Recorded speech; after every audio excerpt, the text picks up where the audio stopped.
solar at the end of the day is an investment. It's an investment for a homeowner. It's an investment for a bank. It's an investment for, there's a financing element there. And it doesn't matter whether it's solar or another kind of project, you want to have surety in that investment. I think a lot of times too, like being an American, it's like we run the world, you know, like we're big time. And I don't know, what are we, like 10% of the solar in the world, or at least it was that way some years ago, and it's probably similar or something like that. So the rest of the world doesn't really need us to lead the way. I mean, really right now, China's leading the way with solar. They're installing, I don't know if they're installing something like probably half the solar in the world right now. The solar industry is always sort of like cruising towards the end of the year, and there's all these like requirements to finish by the end of the year, to finish within that tax year. And so there's a lot of acceleration of projects towards the end of the year, or have been traditionally.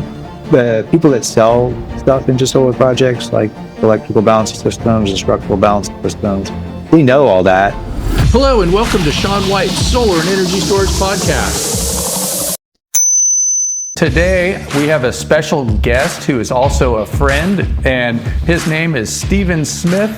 He is the principal CEO at Solvida Energy Group, and I'm imagining that he might have named it after Sol, Sun, Vita, Life, and that's how good I am at Latin. Am I right, Stephen? That is exactly right. All right. Exactly right. And the sun is life, isn't it? Like, I mean, what else would we have if we didn't have the sun? 4.5 billion years and counting. I know. So, yeah, it's counting pretty slow. I got 1, 2, 3, 4, and I can't. We've counted My for a whole long life, time. I haven't even put up the fifth finger yet. It's kind of. Yes. But I plan on living a long life. They have all this longevity stuff going on. Yes. Nice, good, long one. Long life, like the solar industry. I'm sure it'll be around for billions of more years. It's got a long way to go. Yeah, and so I was on LinkedIn and I saw that everybody was crying about the loss of the 30% tax credit. That's also known as the investment tax credit, the ITC. Yeah. And it's been around, I guess, 2006, I guess, right? Is that? 2005. Yeah. 2005. And I believe you were in the solar industry before that, right? Yeah. I started in the solar industry in 1997.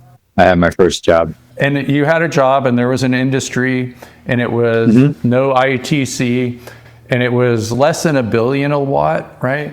Yeah, no, it was like $8 a watt, $8 or $9 a watt when I started. Thought it was yeah, even more than that back then. But. Yeah, I mean, we weren't doing residential. Probably we'd be a little bit higher. We were doing commercial projects, the first commercial projects, and that was like $9. I remember some rooftop projects in New Jersey being around $9 a watt. Yeah. And that was, considered the going rate. But yeah, we didn't have an ITC. We had some excited states like California and like New Jersey. Those were two states that I bounced a lot back between a lot in those early days in the early 2000s and late 90s, because those were places that had incentive programs that were incentivized enough given the much higher investment per watt at that time. But yeah, there was no ITC at that time.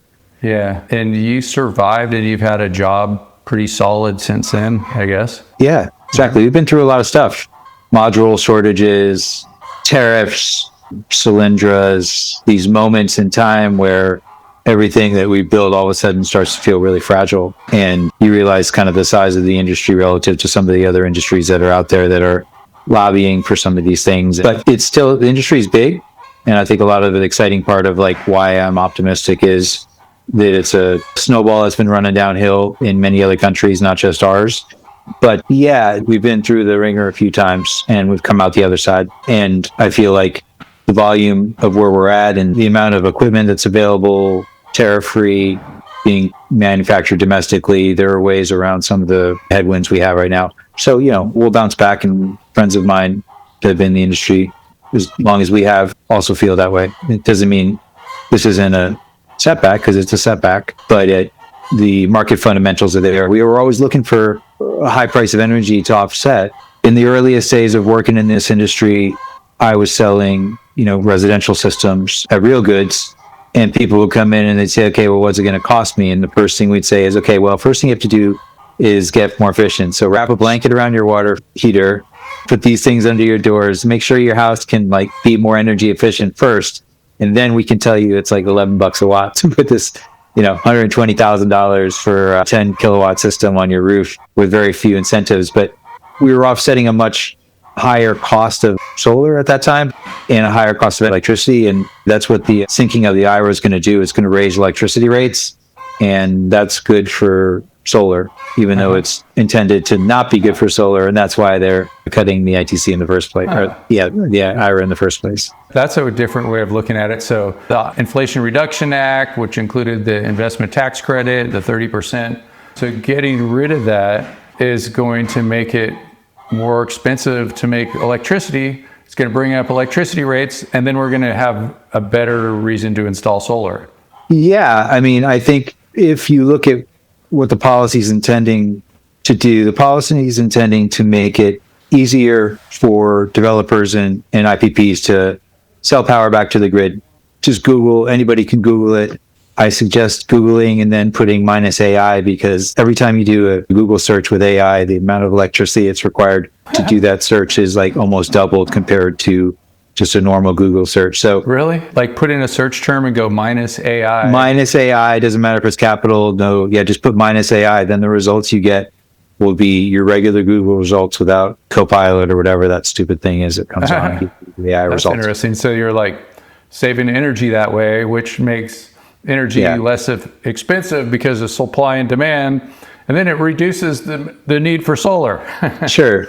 But back in the day, so just to make sure that I'm being super clear here, I've been doom scrolling on LinkedIn for a few weeks now, and there's a lot of good arguments for the solar industry. A lot of reasons why the fundamentals are good. One of those reasons is that it's being deployed in the United States right now before this sort of headwind at a rate that's faster than ever before, right? So you've got gigawatts of solar going in. You've got projections being beat all the time. You've got, slides that you see up there, 80%, whatever it is, 94% of the generation in, 2024, or 80% over the generation plan for the next 6 or 7 years is solar and wind together. And so when that generation is removed from the plans, demand goes down, the cost of that energy is going to go up. This need to find generation for utilities in absence of solar and wind is going to be very difficult, and going to mean some of the things that they've already been saying are true, potential for brownouts, potential for issues with the grid relative to supply, because they're cutting out 80% of the planned generation. And they've got their own forecasted electricity increasage rates, which has to do with AI and data centers and electric vehicles and all this stuff. So we're anticipating that cost of sort of the demand supply curve is then passed on ultimately to the utility, to the ratepayer. So that's why SEIA and the various trade organizations that you saw writing to Congress last week were saying things like, you're pulling out the generation, you're taking away the jobs, and you're going to raise the cost of electricity to the consumer. So that is an environment when electricity costs are higher. That is an environment in which solar pencils faster and solar can be deployed quickly. So this is going to not necessarily fully offset the 30% ITC, but it's going to help. Yeah, maybe we'll get electricity prices up to $1 a kilowatt hour in some places. I think in some, more select places, you could see demand charges getting up to be sort of that high, or in places where there's a lot of restricted supply. But there's a gap in the amount of generation that's able to deploy to the grid right now. Coal plants have been retired for various reasons over the last several years. And so firing up new generation, whether that's coal or nuclear or gas, is going to take a while. And the amount of planned generation over the next 10 years, solar is also planned. The amount of industry trajectory much higher than the number of gas-fired plants that are being deployed. New plants going to be built. So it's a headwind, but I think solar has always made sense. And I think it's been mischaracterized in the political arena. Solar is good for the conservative who believes in a smaller government and more free market. Mm-hmm. Let me do what I want. Let me generate my own solar. Let me generate my own power. It's meaningful to the Tea Party. Tea Party is the reason that there is a solar program in Georgia at all, was the support of the Tea Party. So solar typically crosses political boundaries, but it's now been put into the limelight of political theater as a sort of a very left technology, intermittent, and doesn't work for what we need as a country. But all the numbers and the sort of non-political analyses, I try to read all the analyses, not only ones that I would think would be more on the left side of the political spectrum all point to like, really healthy industry. So those are the reasons I'm kind of optimistic. Yeah. Yeah, I'm wondering if like they take away solar tax credits and wind, all that kind of stuff, and I guess the price of electricity goes up, and still probably solar, all the other fossil fuel types of electricity and nuclear anyway. Yeah, I think you're going to go on a level playing field. Yeah, you're going to deploy. That's been sort of my comment to folks that are naysaying on the industry. Well, do we need the subsidies? We don't need the subsidies per se from a cost per watt basis, in my opinion. The industry is pretty well off. There are a lot of inefficiencies within the industry. There always have been. Those inefficiencies come with being an emerging technology, whether you're solar, wind, biomass, geotech, self-driving cars, use these emerging technologies, and these emerging technologies have barriers to entry, things that make things hard about them, growing them, scaling them. Solar's a part of that in those categories. So yeah, when you look at industries across the board, the fastest growing generation source in the world is solar all over the world. There's an article that's been floating around. It's a New Yorker article. A lot of solar industry people have been linking to it on LinkedIn. I'm just going to read the title here. It's a global look at the solar industry that was put together on the 9th. I'll find it and I'll mention it to the group. But it's very positive. It's very just much, it looks at the deployment of solar all over the planet in 2025 relative to, and the growth. And solar is being put in faster than anybody ever anticipated in Africa, Southeast Asia, Pakistan. I mean, it's growing very, very quickly. There's some great sort of summary statistics in this article. And one of the ones I really loved was the idea that there's a gigawatt of solar being installed globally every 15 hours on the planet. That's a lot. Yeah, that was about how much was installed from 1 million BC to the year 2000. That's right. Gigawatt. And now you said every 15 hours. Every 15 hours. Yeah, this article is in the New Yorker, and it's by a guy named Bill McKibben. I think it's an excerpt from his book. Oh, that's the 350.org guy. Yeah. And the title of the article is 4.6 billion years on, the sun is having a moment. And it basically sums how, basically what it says is solar is easy to install and solar is easy to build. And it's being built as a fact. The result of that is that in all over the world, on every continent, solar is being built faster than anybody's ever projected. And that's exciting. So like I've been up and down with this whole tax credit thing, and on Monday I was kind of down on it. I think the executive order silliness that sort of is perpetuated, but that's why I was down. I read this article on Tuesday and it just sort of swung me back because I got into solar because I was passionate about it as a energy resource, inspired by some really fantastic teachers when I was in college, and got into it because I felt like, man, this makes sense. All right. And it makes sense here. It makes sense for me putting it up on my buddy's cabin in upstate California, which I did for my thesis project when I was graduating from school. It makes sense when I'm putting on a roof in New Jersey. It makes sense when I'm putting 350 megawatts on a project in Arizona for a major IPP. Solar makes sense at almost any scale. So that's what you sort of get from this report from Bill McKibben, is that residential solar in parts of the world there's something like 65-70% of the houses in Australia, they're projecting over the next few years will have solar. 75%. Their residential solar in Australia is $1 a watt. Yeah, it'd be nice if it was that. Yeah, we're trying. It's tough. We got a lot of layers of stuff here. And the tax credit is frankly one of those layers. Just the idea of being an installer, residential, commercial, utility, maybe not so much utility, but certainly residential, commercial as well, like needing a tax equity partner to come in and basically absorb, the benefits of the tax credit for you, because you as an installer or residential company may not be able to absorb that. So you need a financing partner. And the cost. Do you think the financing partner gets out of that tax credit compared to you, or the person buying the solar system, I should say? I don't know a ton about all that stuff, but what I do know about it is that there's a lot of aggregation. So you see some of these finance guys aggregating these tax credits and tax value and then selling them off, because I imagine they're probably worth more to some companies and corporations than others. I just don't really know. And banks and stuff. There's got to be something in it for them, and they're very shrewd. So maybe they're getting half the tax credit and they don't have anything to do in their taxes, and they're some banker or hedge fund somewhere. something along those lines, or some sort of like passing along and adding fees along the way? I mean, so like the problem with the ITC from a paperwork perspective and from a sort of rules and games perspective is that its potential demise has caused issues many times over the last few years. I'm trying to think, I remember, I think it was 2022 was the last time. The solar industry is always sort of like cruising towards the end of the year, and there's all these like requirements to finish by the end of the year, to finish within that tax year. And so there's a lot of acceleration of projects towards the end of the year, or have been traditionally.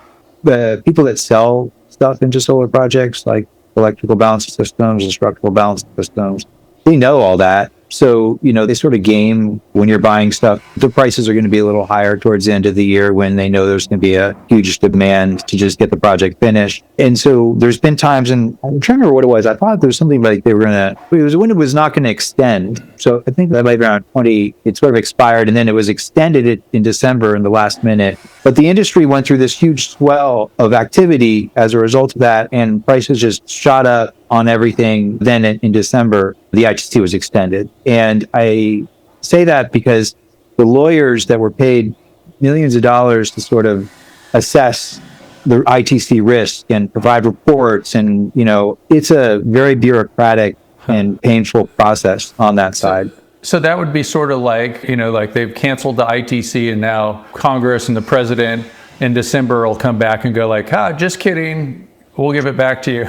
Yeah, I don't remember it being that. I feel like that might have been like it's expiring from a calendar perspective and it needed to be renewed. Yeah, I kind of remember too, like, I think it was 2008 when Bush that happened then too, yeah. Signed it for like 8 years or something like that. Yeah, Before yeah. that, it was like expired every year, I think. And right, something like that. Big stress. And, back in those days with the tax credit and like the safe harbor and all that stuff, it was just, there were a lot of shenanigans, like loading up modules into trucks and driving them from one warehouse to another to be able to say that you started construction. And which is like a waste of money when you get down to it. Well, yeah, just like a huge pain in the ass. Frankly. But you have to do it.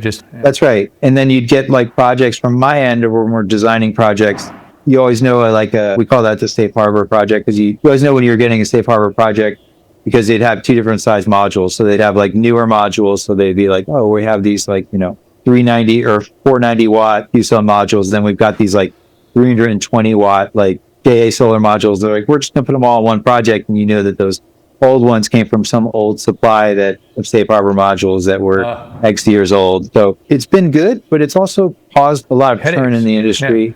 Yeah. And from a designer perspective, I've always wanted to design for performance. And people say, well, what do you mean don't you design for performance every time you design? And certainly we do.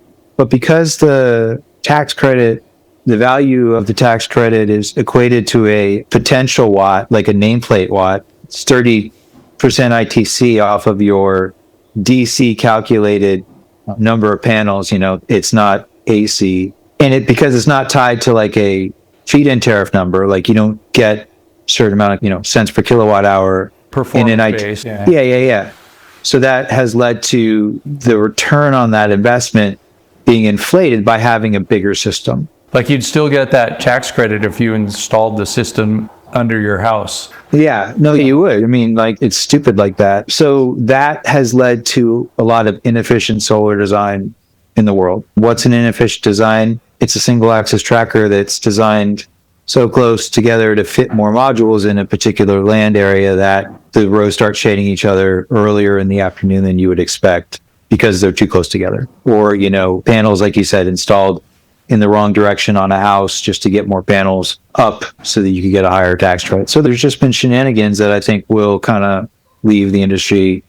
So there's going to be a weeding out. Technically, personnel-wise, definitely be some companies that kind of are here for a quick dollar that will move on, frankly. And as a sort of industry veteran, I say, obviously, like, good riddance, like, let's just do our job and do it well. And, sort of, what do they say?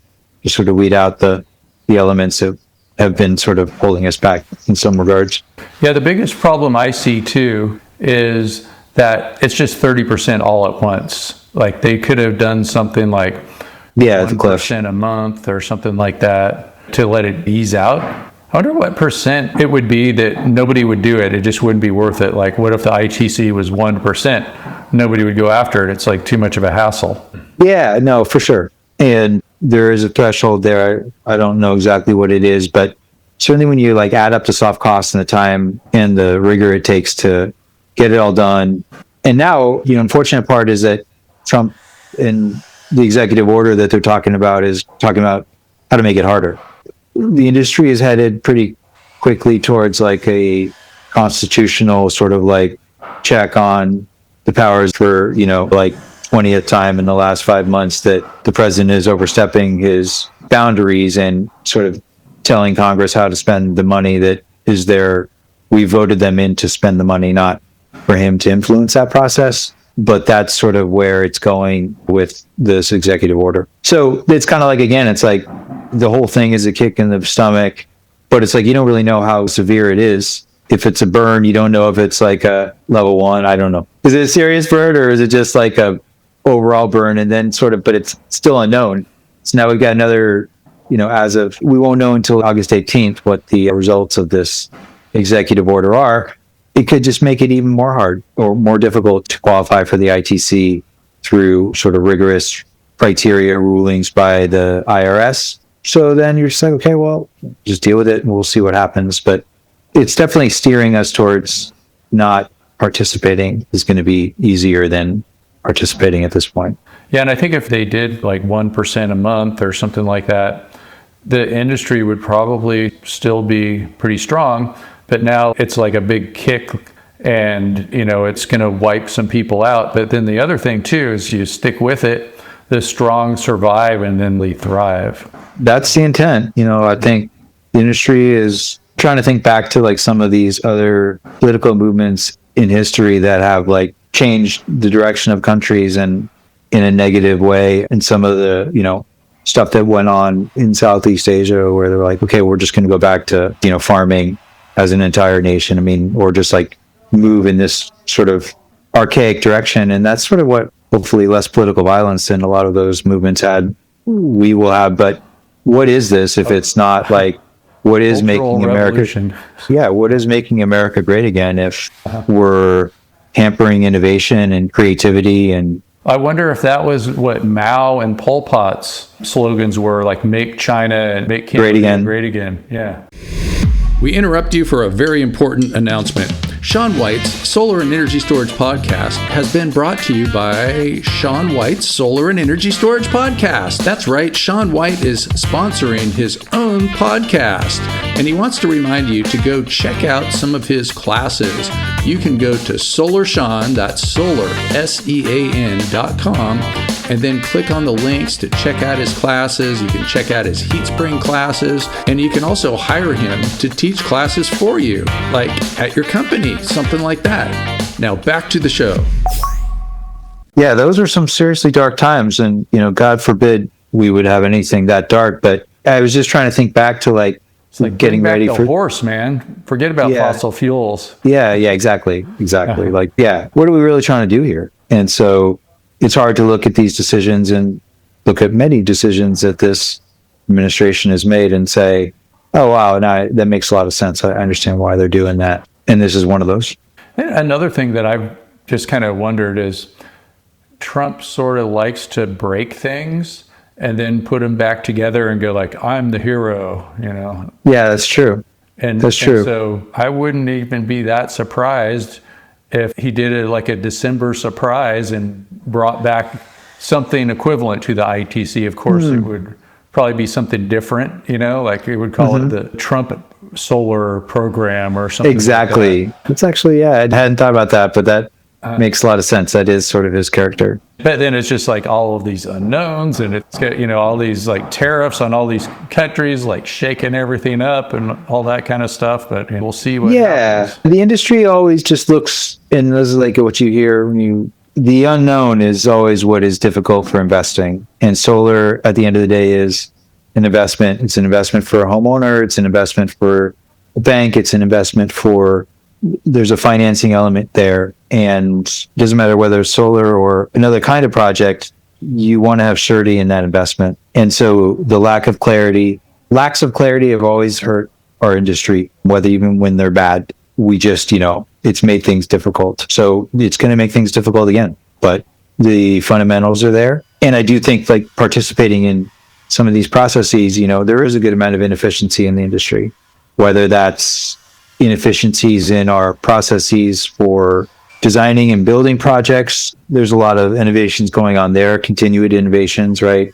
There are places to get better in our overall delivery. Technically, there's places to get better in our delivery of our message of what our technology is really doing for the industry and the world and for electrical generation.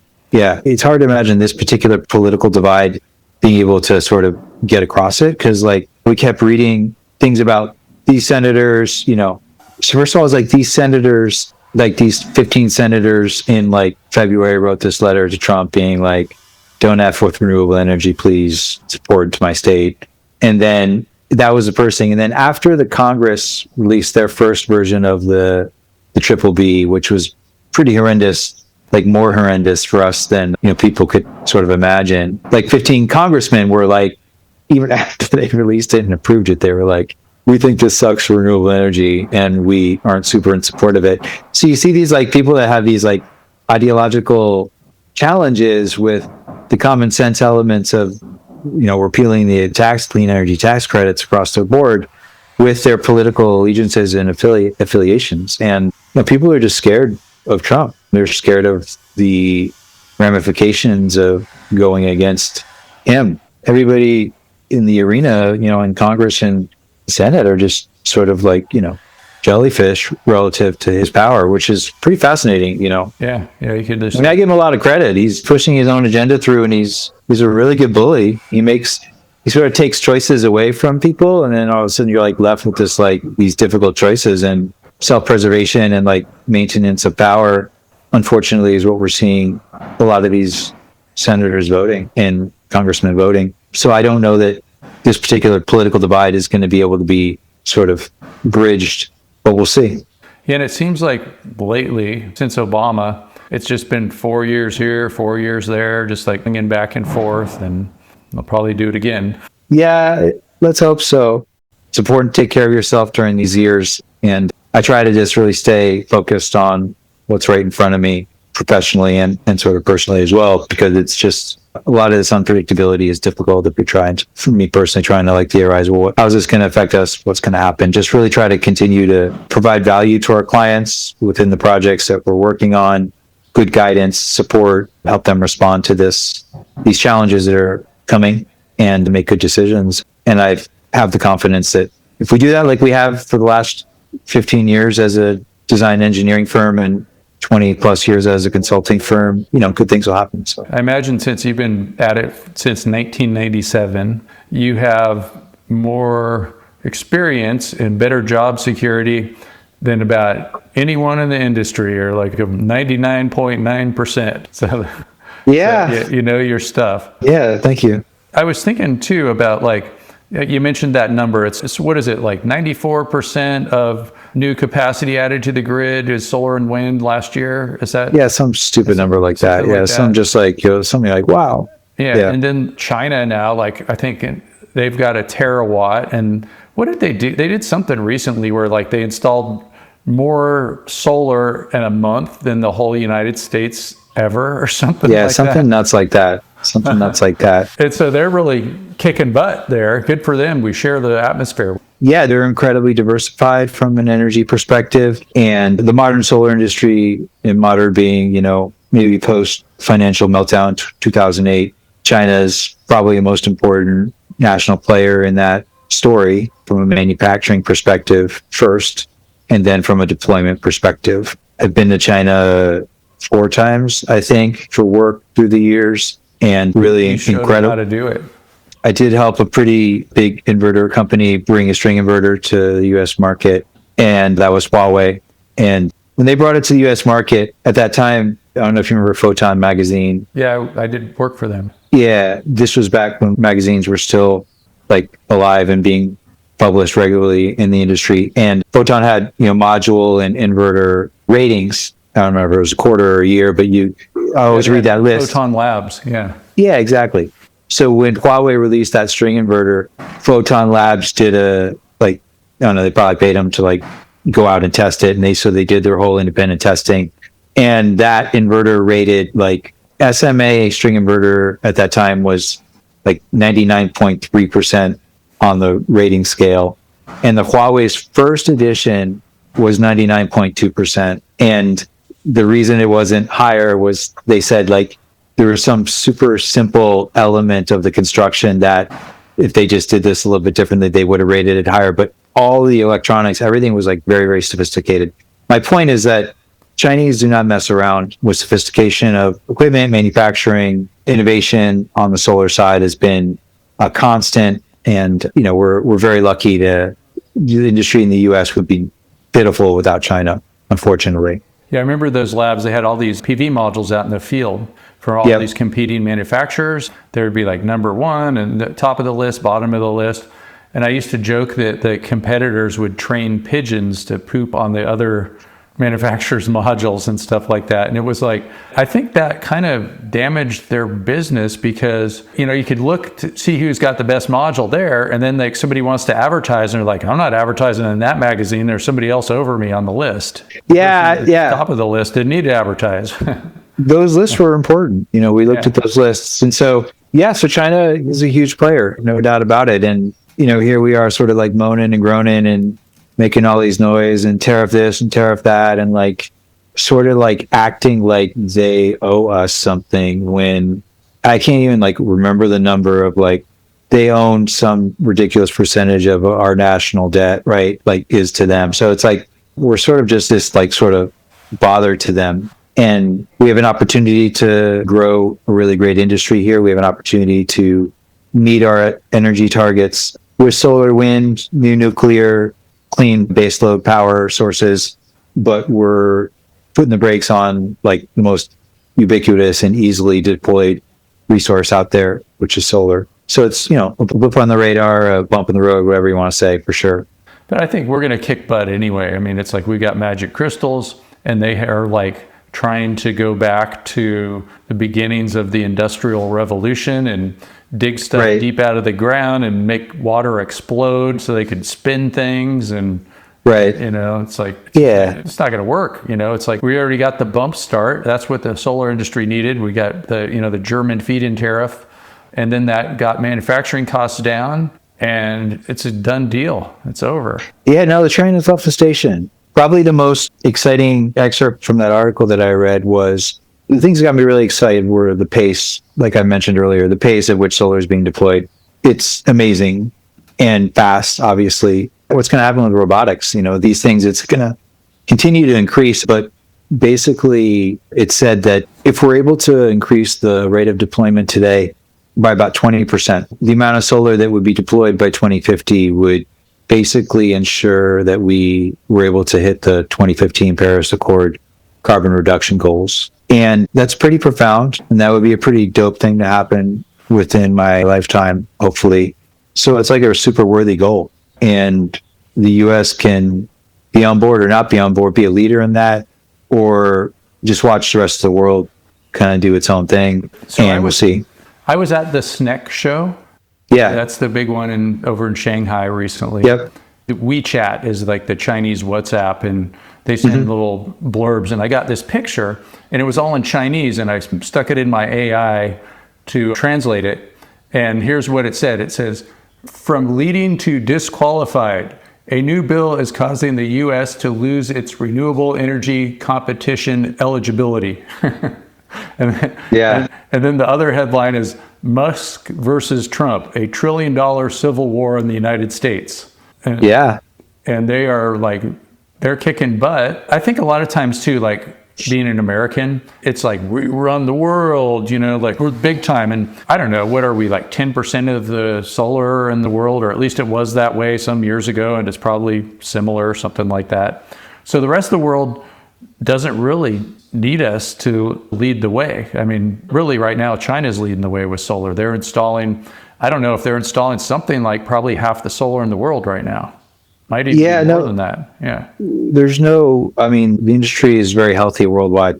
I think one of the coolest things about solar is that it can be deployed effectively and efficiently at a micro level. So like a little panel on top of a roof that connects to a small battery that charges a cell phone, which is a pretty standard design in places that are rural that don't have electricity. You can make it pencils, right, in a place that doesn't have electricity like that. It pencils in many, many places around the world on a roof, offsetting the building's power load. It definitely pencils for commercial buildings and industrial applications that have high demand costs and, cost a lot of money to run their machinery. It definitely pencils for utilities looking to meet renewable portfolio standards and or buying new generation that's quickly deployed. And it pencils for, 300 megawatt power plants with big battery systems that are either storing the solar power directly or working in tandem with the solar power to fill up when the grid's low and then deploy back onto the grid when the power rates are high. So the same exact technology, this panel and these wires leading to this inverter, it's very scalable. And so when I say that, I say like, okay, well, you can't really have a nuclear reactor that sits on somebody's roof and charges a phone. You can't have a geothermal heat pump that does that. You can't have a coal-fired gas plant that does that. So there's like thresholds by which, technologies don't transfer over. My phone. Yeah. Well, that's, what I mean? It's like, so that was really exciting. And then one other thing I'll mention about that article is that something he said that I didn't even really think about was there will be a point where critical minerals are being pulled out of the ground for EV batteries, for all the batteries that we need, these big deployable utility scale batteries, Tesla Powerwalls, all these batteries. And those minerals are being pulled out of the ground at a really fast rate. But there will be a point in time in the next 15 years where, because those minerals are almost fully recyclable in their content, so a lot of this battery material, when the battery hits its usable lifetime, you can actually recycle almost all of the battery and create a new battery that has the same amount of power as the old battery.